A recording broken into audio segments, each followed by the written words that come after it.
9:47 on this Saturday morning. It is time now to Imagine It with the chief scientist from the Imagination Station, Carl Nelson, whose only instruction to me was to not knock the big flaming thing off the table. Exactly. Good.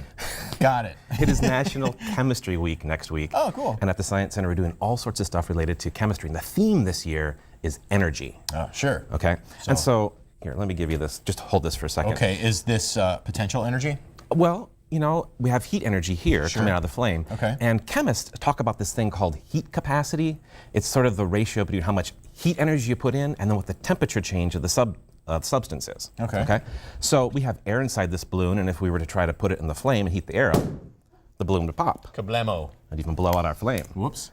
But Don't your knock balloon, it on the floor. yeah, don't Got knock it. it on the floor. Right. Your balloon, however, has water inside of it. Okay. It's got a little bit of water in the bottom. Right. So what I want you to do very carefully is lift the balloon up high. Okay. And then just bring that down right over the flame. Well, this flies in the face of every notion you might have. So just I'm gonna lower it slowly. Slowly. Am I going fast? That's good. Too That's fast? good. That's All nice. right, That's fine. okay. How far down? Here, I'll just All move the way flame. up. Look at that. The flame is lapping at the bottom of this balloon. Is hitting the bottom of the balloon. In fact, it'll even Carl. burst if we get to the side of the balloon that has no water inside of it. Terrific. So the water is a tremendous, a tremendous absorber of heat. Okay, and so let's try this again.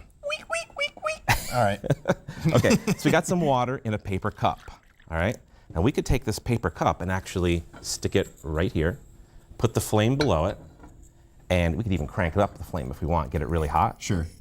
Or we could blow it out, or we could just resort to the blowtorch. The big brulee.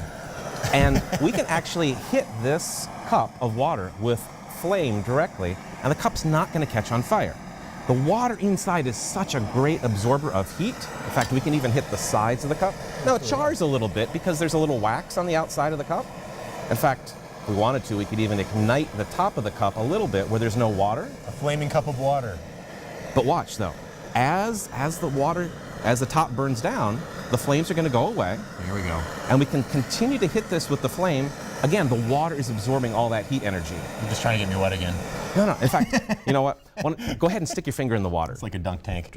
Is it It's warm? warm, yeah, very warm. Yeah, because the heat energy is warming that up. Okay. Now, other than popping balloons and cups that don't burn, why is this important? We live in the Great Lakes region. Oh, we have sure. these huge reservoirs of water that help moderate our climate.